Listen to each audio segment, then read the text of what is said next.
I remember going to the Cow Palace in 1975, and I wanted to meet a cowboy. And he went up there, as my dad would do, and he went up there and met a cowboy, and he met Gerald Camarillo. And Gerald said, listen, don't know much about kids, but he said, my brother, Leo, he said, he's great with kids. He said, let me introduce you to Leo. We waited till the rodeo was done, and they brought out his heeling horse, Stick. And I started riding that horse around in the Cow Palace, and I wanted him to go a little faster. So I kicked him. Well, the horse took off, and I didn't fall off. But I came back to the bucking chutes, and I said, "You see old Stick try to give me the slip?" And and so that's kind of where it started. Funny thing is about Stick, though, is he came from C.T. Bryant, and he went on to be Leo's famous heeling horse. I thought that was a great story to tie the cutting and what Leo and Sharon had done for us and for me as a young man. As their interest in the Western lifestyle grew, the Rapp family made more connections in the horse industry, which led to Phil showing his first cutting horse in 1981. When we started breeding a few mares, we got involved with Gary Wexler and Jeff Oswood. And Gary owned Mr. Gunsmoke, and they were living in Southern California, and Jeff was the breeding manager. They let me ride Mr. Gunsmoke around, which was a big thrill for me. In 1984, Dad bought a mare by the name of Tepepioca Pepe, and that kind of started it all for us. I got to go to see my first cutting in Will Rogers Coliseum in 1984, and that was the year that Joe Heim won the Super Stakes on Doc's Okie Coyote. And that was, I got to see what the big time was like. That had a big influence on me. In 1982, Phil's father, Jerry, sold his hotel business to focus on horses. Purchasing Doc's Mahogany, Mr. Gunsmoke, Hollywood Smoke, and a group of broodmares from Gary Wexler, the Rapps became immersed in cutting. And from those early roots, in the decades that ensued, generations of legendary cutting horses were bred and born. Among them, Phil's girl, Tap-O-Lena. So my all-time favorite horse, no question, easy, Tap-O-Lena.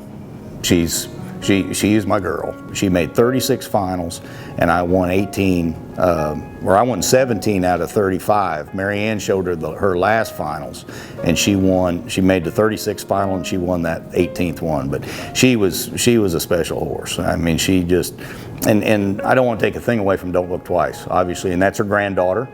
And Don't Look Twice was the best horse I ever rode. But my favorite, no doubt, Tap-O-Lena. Along with the close friends and connections he has formed through cutting, Phil credits the foundations of faith and family as integral to his family's involvement in cutting. We don't go anywhere. We don't say a prayer every day that we start a cutting. I don't care if we're in Buffalo, Texas, Reno, Nevada, Fort Worth, Texas. We say a prayer. We have church service on Sundays at most every cutting we go to. It is so important that we raise our children for them to know the Lord Jesus Christ.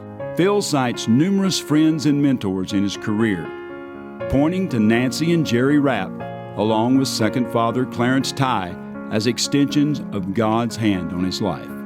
Grandpa Clarence, as I call him now, Grandpa, for my kids.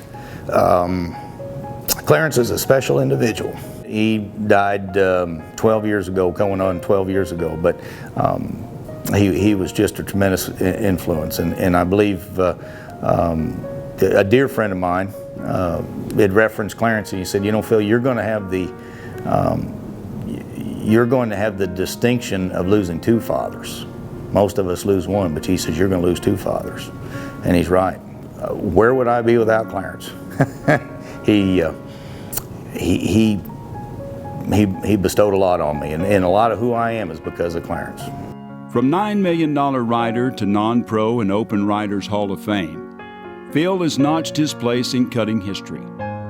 But beyond his many accolades, he has the respect of the industry as well. There's a gentleman that came to work for my dad in 1981 by the name of Jeff Clark, and he was a young man from Australia. And I remember Jeff telling me, he said, Phil, your mom and dad can buy everything for you but respect.